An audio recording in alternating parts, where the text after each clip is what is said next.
ഇന്ന് നമുക്ക് റാഗി ബീട്രൂട്ട് അട ഉണ്ടാക്കാം.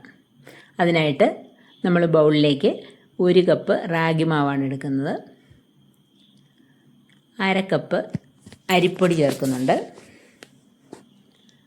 ഇനി ഒരു മീഡിയം സൈസ് ബീട്രൂട്ട് ഗ്രേറ്റ് ചെയ്ത് ചേർത്തിരിക്കുകയാണ്. പിന്നെ 1 കൈപ്പിടി ചീര അരിഞ്ഞത്, ചീരയിലയോ മുരിങ്ങയിലയോ എന്ത് വേണേൽ എടുക്കാം.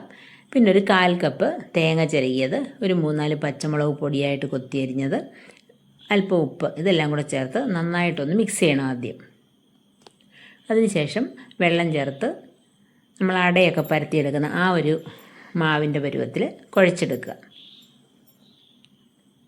ആവശ്യത്തിന് വെള്ളം ഒഴിച്ച് കുഴച്ചെടുക്കുക. ഇനി അതിനെ കുറേശ്ശെ മാവ് ഒരു ഇലയിൽ അല്പം എണ്ണ തൂത്തിട്ട്, വാഴയിലയിൽ എണ്ണ തൂത്തിട്ട് അതിലേക്ക് പരത്തിയെടുക്കണം. ഒരു ഉരുള എടുത്ത് അതിൽ ഇലയിലേക്ക് വയ്ക്കുക. എന്നിട്ടൊരല്പം വെള്ളം തോറ്റിട്ട് നന്നായിട്ടൊന്ന് പരത്തിയെടുക്കണം. നമ്മൾ സാധാരണ അടതട്ടിയും ഇലയൊക്കെ അടയൊക്കെ പരത്തിയെടുക്കത്തില്ലേ,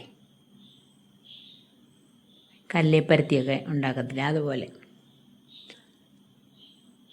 ഒരുപാട് കനത്തിലല്ലാതെ പരത്തിയെടുക്കുക. എന്നിട്ട് അതിനെ ചൂടായ ദോശക്കല്ലിലേക്ക് ഇങ്ങനെ മറിച്ചിടുക. കുറച്ച് കഴിയുമ്പോഴേക്കും ആ അടയൊന്ന് ചൂടായി വരുമ്പോൾ ഈ ഇല ഇങ്ങനെ നമുക്ക് ഇളക്കിയെടുക്കാൻ പറ്റും. ഇനി അതിൻ്റെ പുറത്തോട്ടൊരു അല്പം നെയ്യോ എണ്ണയോ തൂത്തിട്ട് വീണ്ടും തിരിച്ചിട്ട് കൊടുക്കുക ദോശ. 2 വശവും നമ്മൾ മൊരിയിച്ചെടുക്കുക.